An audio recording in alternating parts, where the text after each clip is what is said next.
America में राहुल गांधी ने ऐसे ऐसे बयान दिए हैं जिससे देश की खूब बदनामी हो रही। अच्छा, आश्चर्य की बात यह है कि राहुल गांधी के आरक्षण वाले बयान पर चिराग पासवान बोल रहे हैं, मायावती बोल रही हैं, लेकिन जिस बीजेपी के खिलाफ माहौल बनाया गया कि वो आरक्षण खत्म कर देगी, नरेंद्र मोदी आरक्षण खत्म कर देंगे, वो बीजेपी हमलावर नहीं है, वो अलग जोन में सोई हुई है। अच्छा, राहुल गांधी ने यह कहकर देश को बदनाम भी किया कि भारत में तो लोगों को अपने धर्म के पालन की आजादी नहीं है। उन्होंने दावा किया कि भारत में सिखों को पगड़ी पहनने और कड़ा पहनने तक के लिए संघर्ष करना पड़ रहा है। राहुल गांधी ये कहकर पूरे देश को सिस्टम पर सवाल खड़े कर रहे हैं, उठा दिए उन्होंने। भारत में जो चुनाव हुए हैं वो निष्पक्ष नहीं थे। राहुल गांधी ने यह कहकर देश को बदनाम किया कि यहां तो 90% आबादी को उसका हक नहीं मिल रहा। राहुल गांधी ये कहकर देश के उद्योगपतियों को बदनाम करते रहे कि भारत को सिर्फ 2 उद्योगपति चला रहे हैं। नरेंद्र मोदी को टारगेट करने के चक्कर में राहुल गांधी चीन की तारीफ कर देते हैं और कहते हैं कि चीन में रोजगार की कोई समस्या ही नहीं। राहुल गांधी के इन बयानों को कांग्रेस या उनके समर्थक यह कहकर डिफेंड करते हैं कि राहुल गांधी तो मोदी सरकार की आलोचना कर, नरेंद्र मोदी की आलोचना करना देश को बदनाम करना नहीं होता। लेकिन राहुल गांधी और उनके लोग यह नहीं समझते कि आलोचना करना या बदनाम करने में फर्क होता है। और राहुल गांधी साफ साफ झूठ बोलकर देश को बदनाम कर रहे हैं।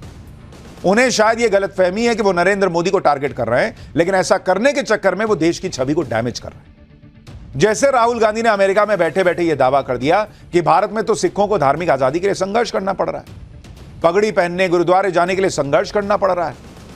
भाई वो कह रहे हैं कि मैं चाहता हूं कि ऐसा हो कि भाई वो पहन सके, कड़ा पहन सके, पगड़ी पहन सके। इसका मतलब क्या अभी नहीं पहन पा रहा? सुनिए राहुल गांधी ने क्या कहा है, फिर आपको बताऊंगा कि राहुल गांधी को कैसे इस बयान पर देश के सिखों ने करारा जवाब दिया। What is your name? Brother, yeah, with the turban. What is your name? Balinder Singh. Balinder Singh. The fight is about whether he, as a Sikh, is going to be allowed to wear his turban in India. Or he, as a Sikh, is going to be allowed to wear a kada in India. Or he, as a Sikh, is going to be able to go to a Gurdwara. That's what the fight is about. And not just for him, for all religions. अब राहुल गांधी भारत में विपक्ष के नेता हैं। वो विदेशी धरती पर जो बोलते हैं लोग उसे सच मान लेते हैं। इसलिए राहुल गांधी को बहुत सोच समझकर बयान देने चाहिए, क्योंकि उनको सुनकर तो ऐसा लग रहा है कि वो लड़ाई लड़ रहे हैं कि भाई सिख जो है वो पगड़ी पहन पाएगा या नहीं, कड़ा पहन पाएगा या नहीं। और सुनकर ऐसा लग रहा है कि भाई लग रहा है ये सब नहीं कर पा रहा सिख। अगर राहुल गांधी अमेरिका में बैठे बैठे ये कह दें कि भारत में तो सिखों को पगड़ी पहनने और गुरुद्वारे जाने तक की लड़ाई लड़नी पड़ रही है, तो अमेरिका में बैठे लोग क्या सोचेंगे?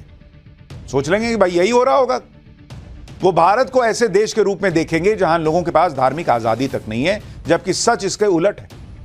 राहुल गांधी विदेश में बैठकर यह माहौल बना रहे हैं कि भारत में सिखों को कोई धार्मिक आजादी नहीं मिली। शायद राहुल गांधी को यह पता नहीं कि राहुल गांधी या ये तो पता नहीं या बताना नहीं चाहते कि इस देश में सिखों को कृपाण लेकर फ्लाइट में भी यात्रा करने की आजादी। सिख पगड़ी पहनकर, कड़ा पहनकर, कृपाण लेकर कहीं भी जा सकते हैं, कोई रोक टोक नहीं है, जबकि सिखों को छोड़कर किसी भी और धर्म के व्यक्ति को कृपाण जैसा कोई धार्मिक चिन्ह अपने साथ फ्लाइट में ले जाने की इजाजत नहीं है। सिख अगर 2 व्हीलर चलाते हुए भी पगड़ी धारण करना चाहते हैं तो कर सकते हैं। इसके लिए उन्हें हेलमेट पहनने से छूट दी गई है। इस तरह की छूट किसी और धर्म के व्यक्ति को नहीं है। और यह सब इसलिए क्योंकि पगड़ी पहनना सिख धर्म का एक बेहद जरूरी रिवाज है और इसी वजह से उनकी धार्मिक मान्यता को देखते हुए यह छूट दी गई है। अब यह बात राहुल गांधी को नहीं पता है, लेकिन वहां वो माहौल ऐसा बना रहे हैं कि कड़ा पहनने मिले, गुरुद्वारा जाने मिले, इसकी लड़ाई लड़ रहे हैं। ये सब बातें राहुल गांधी जानते हैं, लेकिन अपनी राजनीति चमकाने के चक्कर में अमेरिका जाकर सोचिए क्या कर रहे हैं। पहले राहुल गांधी विदेश जाते थे तो मुसलमानों के बारे में बोलते थे कि भारत में मुस्लिम प्रताड़ित है। अब वो मुस्लिमों का नाम नहीं लेते, अब वो सिखों का नाम ले रहे हैं। ऐसा इसलिए क्योंकि हरियाणा में चुनाव, किसान आंदोलन फिर से शुरू होने की बातें हो रही हैं, तो राहुल गांधी को लगता होगा कि सिखों को लेकर सरकार के खिलाफ बोलेंगे तो माहौल बनेगा। लेकिन यह तो सीधे सीधे झूठ की राजनीति हो, क्योंकि कोई नहीं कह सकता कि सिख प्रताड़ित है। खुद सिख समुदाय राहुल गांधी को जवाब दे रहा है, क्योंकि सच तो यह है कि सिख समुदाय का खुद पीएम कितना सम्मान करते रहे हैं। वक्त वक्त पर वो सिख संगठनों से मिलते रहे हैं, गुरुद्वारे जाते रहे हैं, ये सब ने देखा है। पीएम मोदी ने अपनी कैबिनेट में भी 2 सिखों को जगह दी है, केंद्रीय मंत्री हरदीप पुरी और रवनीत सिंह बिट्टू। पिछले 10 साल में सिख समुदाय के लिए मोदी सरकार ने क्या क्या कदम उठाए हैं, आपको याद दिलाता हूं। पाकिस्तान से दुश्मनी होने के बावजूद करतारपुर कॉरिडोर खुलवाया गया।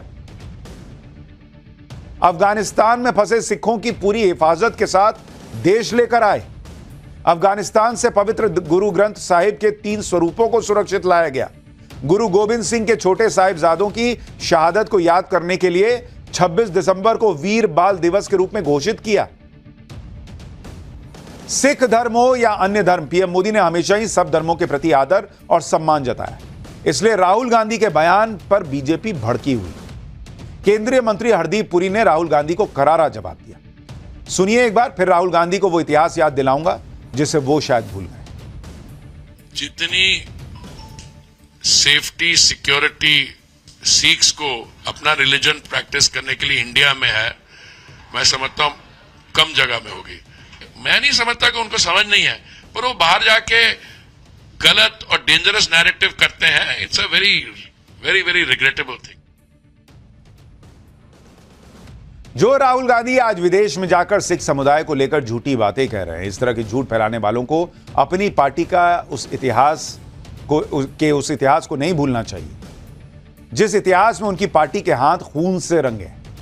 1984 के दंगों में सिखों का कैसे कत्लेआम हुआ, इसकी कहानी राहुल गांधी को जाननी चाहिए। 1984 में राहुल गांधी की दादी इंदिरा गांधी की हत्या के बाद देश भर में सिखों के खिलाफ दंगे हुए थे, जिसमें 3000 सिखों की हत्या हुई। 1984 के दंगों में कांग्रेस पार्टी के नेताओं पर न सिर्फ हिंसा भड़काने बल्कि दंगे करने वाली भीड़ की अगुवाई करने के भी आरोप लगे थे। निर्दोष सिखों की पहचान करने और उन्हें निशाना बनाने के लिए स्टेट मशीनरी का इस्तेमाल हुआ था, लेकिन राहुल गांधी के पिता और तत्कालीन प्रधानमंत्री राजीव गांधी ने कह दिया था कि जब कोई बड़ा पेड़ गिरता है तो धरती तो थोड़ा हिलती ही है। यह हुआ था सिखों के साथ राजीव गांधी के कार्यकाल में, और राहुल गांधी विदेश जाके बता रहे हैं कि आज सिख की लड़ाई लड़ रहे हैं कि वो कड़ा पहन सके। राजीव गांधी का वो बयान सुनवाता हूं आपको, जब सिख दंगे हुए थे। सुनिए उन्होंने क्या कहा। जब इंदिरा जी की हत्या हुई थी तो हमारे देश में कुछ दंगे फसाद हुए। हमें मालूम है कि भारत की जनता के दिल में कितना क्रोध आया, कितना गुस्सा आया, और कुछ दिन के लिए लोगों को लगा कि भारत हिल रहा है। लेकिन जब भी कोई बड़ा पेड़ गिरता है तो धरती थोड़ी हिलती है। राजीव गांधी का यह बयान आज तक कोई नहीं भूला है, ना ही वो बात भूली है जो बात राहुल गांधी के गुरु सैम पित्रोदा ने कुछ साल पहले ही सिख दंगों को लेकर कही थी कि हुआ तो हुआ, ये हुआ तो हुआ, बहुत चर्चित हुआ था। वो भी राहुल गांधी को आज याद दिला देता हूं कि सैम पित्रोदा ने क्या कहा। अब क्या है 84 का, बात तो करिए आपने क्या किया 5 साल में, उसकी बात करिए। 84 में हुआ तो हुआ। अब क्या है 84 का, बात तो करिए आपने क्या किया 5 साल में, उसकी बात करिए। 84 में हुआ तो हुआ। अब यही सैम पित्रोदा विदेश में राहुल गांधी के टूर करवाते हैं, जिससे राहुल गांधी की ब्रांडिंग हो सके। लेकिन सैम पित्रोदा की बातें हों या फिर राहुल गांधी के पिता राजीव गांधी की बातें हों, कोई भूलता नहीं है बॉस। ना ही यह भूलता है कि सिखों का किस तरह से नरसंहार 1984 में कांग्रेस के राज में हुआ था। सुनिए बीजेपी के नेता आरपी सिंह क्या कह रहे हैं। सिख की पगड़ी उतारी जाती थी और कांग्रेस की सरकार के रहते हुए पगड़ी उतारी जाती थी।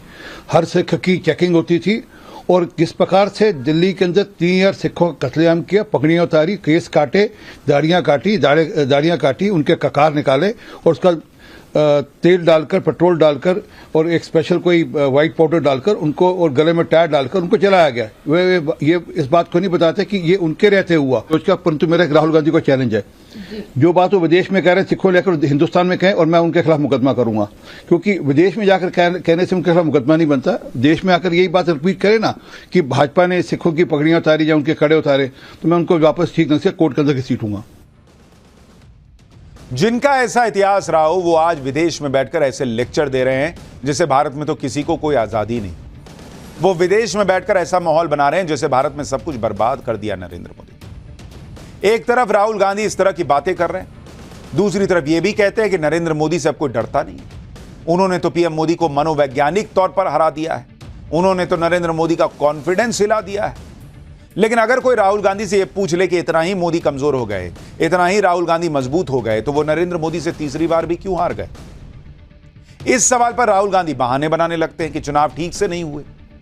सुनिए कि कैसे अमेरिका में बैठकर राहुल गांधी भारत के उस चुनावी सिस्टम पर सवाल उठा रहे हैं जिस चुनावी सिस्टम की तारीफ दुनिया करती है। कभी कोई आज तक भारत के चुनावी सिस्टम पर सवाल नहीं उठा सका, फिर चाहे सरकार किसी की भी रही हो। लेकिन विदेशी जमीन पर जाकर राहुल गांधी अपने ही देश के सिस्टम की बुराई करते हैं, क्योंकि उन्हें दिखाना है कि वो जीत सकते थे, लेकिन सिस्टम ने हरवा दिया। जब सिस्टम ने हरवा दिया तो 99 पे भी क्या कूद रही है कांग्रेस पार्टी? फिर रोए बैठकर, न लड़े अगला चुनाव। जहां मन छाती पीटेंगे, जहां मन जो है वो अपनी पीठ थपथपाएंगे कि अरे गजब, मोदी का कॉन्फिडेंस तोड़ दिया, 99 ले आए।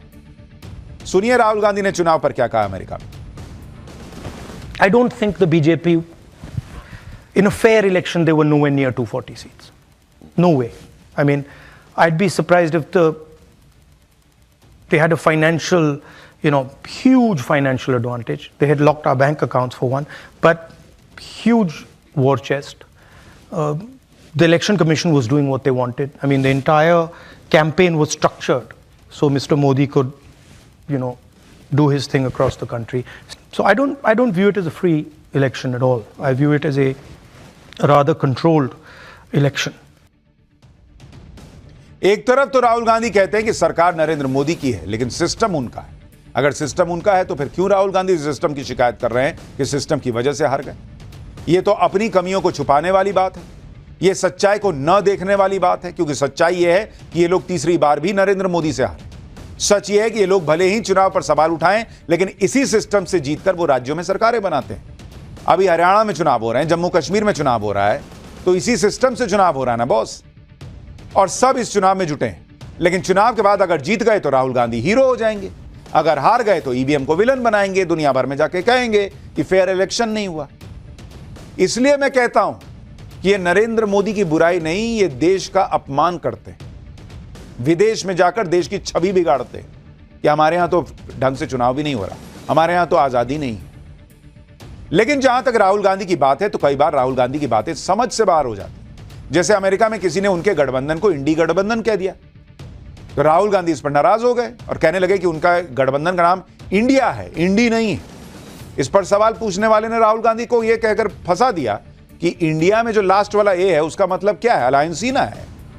तो फिर ये इंडिया अलायंस कैसे हुआ? इंडिया में लास्ट में ए अलायंस है, तो अलायंस ऑलरेडी लगा हुआ, फिर अलायंस लगेगा, इंडिया अलायंस कि इंडिया अलायंस होगा।